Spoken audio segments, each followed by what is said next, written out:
Congratulations. Parang bago pa man ipalabas tong Hiwaga ng Kambat, talagang pinag-uusapan na because ng teaser, di ba? And then ngayon, ano yung expect ng mga tao with this? Mas marami bang action? Mas marami bang kilig on the part na dahil may dalawang love teams na involved? Yan. Siguro masasabi ko lang po na romance and love team, so to speak, takes a backseat in Hiwaga ng Kambat. I don't mean na wala talaga, pero hindi po yun ang focus ng story. Yung focus ng story is about two brothers and their family. And the journey that they go through to find a family talaga. So love takes sort of a step back in that respect. Pero andun pa rin po yung aspect ng romance. Pero as you guys have seen in the trailer, maraming action, maraming fight scenes. Siyempre, kung may harness, may mga fight scenes talaga. So, that's something that we'll never stop delivering on, yung action. At marami pang twists. As in, marami po. So, throughout the whole story, it's a story as well about, for example, a character like Mateo, who you love and hate at the same time. And then Iking, who sort of finds his way into being a sort of hero, so to speak. So, with that being said, action and I guess a thriller aspect will be shown throughout the whole series. The good part lang, Edward, is you have Maymay na love interest. Di ba? Although kahit focus sa brothers, pagbigyan naman yung mga nagmamahal sa'yo na hindi ka naman pinesa. Of course. Alright. So how do you prepare for the action scene ninyo? Kumbaga, meron ba kayong workshop or meron ba kayong training na pinagdaan ng dalawa before you do the action scenes? Actually, after no first day, Arnis training kami with our statman, Kuya Jonar.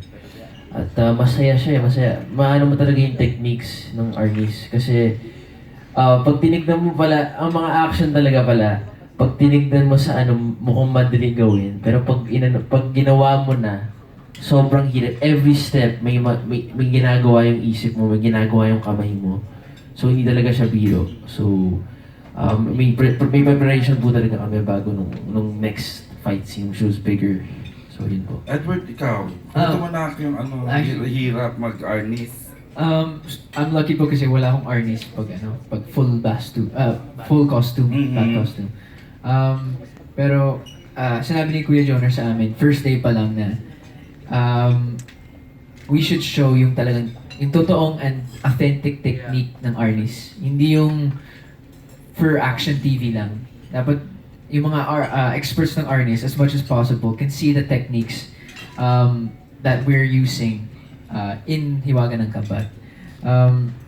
And of course, there's always that fear that we're gonna hit each other. Kasi masakit po yun pag sa kamay, masakit sa kamay. Kasi wala pong guard, stick lang talaga. So arnis talaga siya.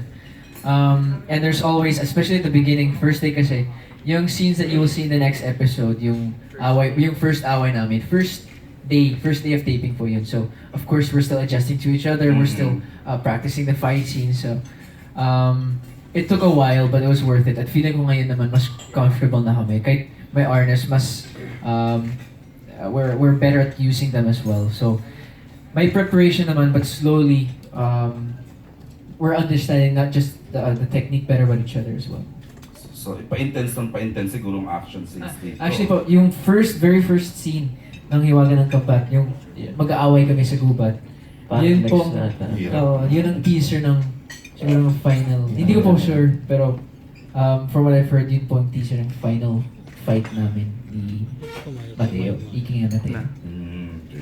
Pero pwedeng i-shoot ulit yun kasi kung mahusay na talaga sila, di ba? Pwedeng gawin ulit yung mga mas matinding fights. So tanongin ko lang dahil nga nag-a-adjust kayo dun sa first. Ay, sorry po. Nag-a-adjust pa rin kayo dun sa first nyo. Meron bang mga accident na napalo nyo talaga yung isa't isa? Kumbaga may mga... Oo naman. Pakikwento yung mga minor accidents siguro that happened. Hindi naman accident. Sa braso lang naman po. Parang natamaan lang ng konti. Pero pag accident kasi may sugat, wala naman. Wala naman po. Pero, syempre hindi po maiwasan yung mga accidents. Pero, masasabi ko lang, since the first day in our fights since then. And even fights that we've had separate na not hindi si Pate yung kalaban ko, si Graham ang kalaban ko. Wala naman. So, just to get started, parang warm up lang.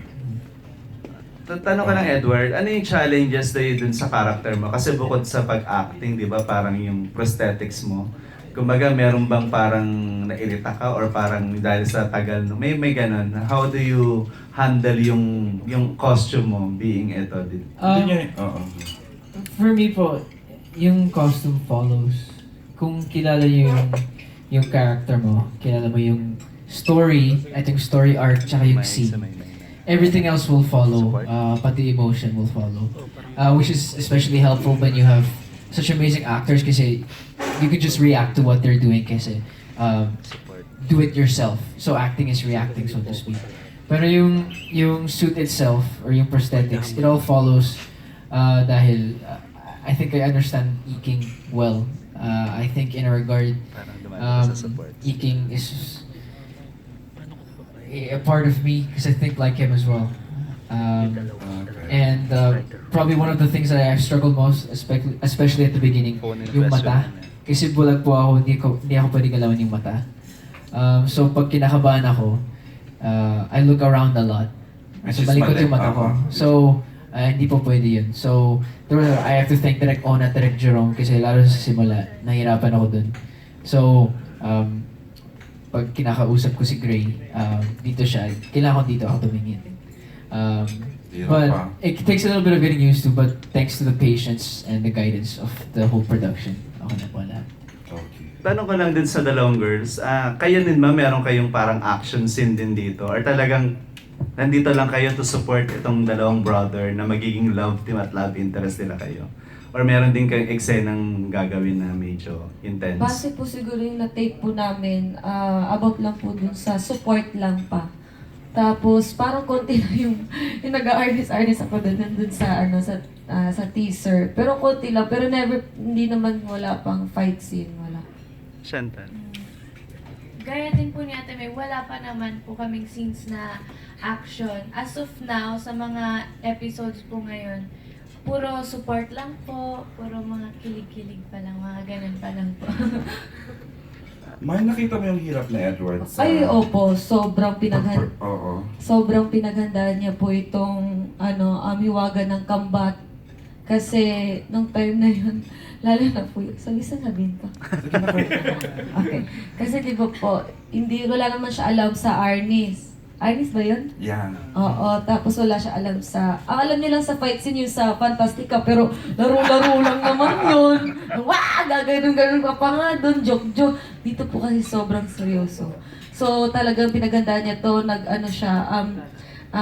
nag-workshop siya. Tapos, yung workshop niya ay kung paano yung mga nuances ng panike. Tapos, inaral niya talaga yung character niya, tsaka yung Arnis. Tapos, nag-gym siya. Wow. Ayun po. Last na lang kay Maymay. May tanong ko lang kasi parang, syempre itong story ng Hiwaga ng Kambat, this is story about brothers, di ba? Pero paano ka napapayag na you should be support for Edward dito sa teleseryeng ito? Na kung basta, syempre hindi nakafocus sa love team eh, nakafocus sa brother eh, yung brotherhood nila, di ba? So paano ka napapayag na maging support on this kind of... Hindi po nila ako pinapayag, pero ako kasi, kahit ano po kasi, tanggap ko. Basta andun ako nakasuporta sa kanya, sobrang okay sa akin yun. Tapos nagkwentuhan kami, paano kapag may ibang visa tayo, hindi tayo magkasama. Tapos na kami, parang niready namin yung self namin na kailangan namin mag-grow na individual, pero andyan pa rin yung suporta namin sa isa't isa. Okay lang po talaga sa akin. Like ikaw, you're doing a movie with Catherine and Yes po. diba? As in, love na love ko. Ito po walang biro, pero love ko po talagang sumuporta sa isang artista kasi gusto ko, hindi kasi ako perfect pa na artist. Marami pa akong gustong matutunan. Kaya, ayun po. Habang may mga ganyang roles, talagang tinitake ko po. And one thing that we've talked about, and we've talked about not just our parents, yet they love that Star Magic, is that it's good and we're happy to learn separately and grow. Kasi syempre, of course, if we grow separately and then come back together, mas malakas enough. Correct. As a partnership as well. So, yun po. I mean, kasi syempre it's uncomfortable, pero there's someone who I respect very much who told me na if you're not uncomfortable, you're not growing. So, always be uncomfortable, always challenge yourself. And I guess Basta that's one- maliit o malaking bagay, dapat talaga binibigay mo yung best mo. Para naman po hindi masayang yung support na binibigay ng mga sumusuporta po sa amin. It's good na kayo magkasama sa TV. Apa. Ayun. Last na lang, sabi nyo kasi... Dami Ay, hindi. yung sa Famas kasi, parang kahit walang award si Edward that time, sinamahan ka niya, di ba? Parang Opo. natuwa siya. Congratulations, Maymay! Thank you po. Maraming salamat po. Tsaka sa Famas din po sa award na yun. Ay talagang, hindi ko alam na talagang sasama siya. Alam ko lang po, uuwi na po siya pagkatapos po ng album launch. Pero sabi niya, gusto niya daw na kasama ko mag-start siya.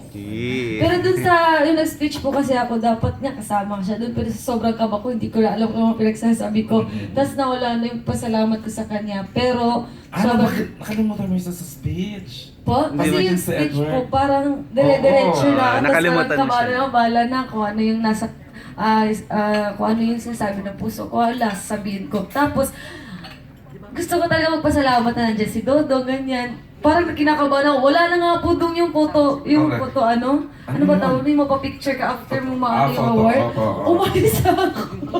Kasi hindi ko alam So, kung part siya ng kailangan speech, ko magpa-picture ko. ngayon, sasabihin mo about Edward na nakalimutan mo, John. Opo. Oo, nakalimutan ko pong pasalamatan. Kung binigyan pa po lang ang pagkakataon, pasalamatan ko siya. Pero sabi niya, hindi niya naman daw kailangan, ay importante po ay andun siya, sumuporta. Mother B. And Alright. partner, congratulate din natin ang Maymay dahil sa kanyang napaka-successful na album launch. Thank you po. Na ilang hour ay nag-number 1 o Correct. nag-number 2 sa Sold iTunes out. International. Ay, thank you po. Thank you po. Mr. Lou. Winner. Ayan, our next question will come